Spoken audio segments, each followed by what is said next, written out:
Ya, sovchilar kelyapti-yu. Qizim, Ha yuri, abitgacha uxlashning bilmasin deb abitdan keyin olib kelyapman. O'zingiz kirib chiqsangiz bo'laydi-ku, men maza qilib uxlayverardim. Maksimum ayblaring bekitamiz, bo'lmasa qizi tugul itini ham bermaydi senga. Sizda bir gul bor ekan, bizda bir bulbul bor. bulbulingizni tovushi baland ekan-a? O'g'lingizga ko'p uxlar ekan-a?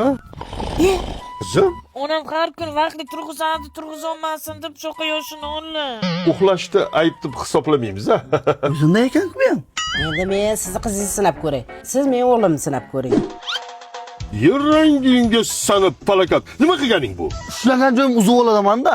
Tuzat. Yo, men uzib olaman, tuzatishni bilmayman lekin. O'g'lingiz nochda ishlaydimi deyman, uyqusirab turibdi. Pashtir topdilar, men ham ishdan keyin nochda klubga boraman. Qizingizni erga berishga tayyorlaganmisiz?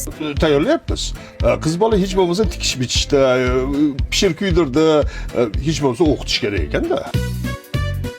Ovqatingizni ko'rdik. Qayda o'qigansiz? Nima tugan? O'g'il bilmasin deb olib kelimda. Men tam bilmayman. Cho'tashi o'g'ilchasi yoqibdi-da menga.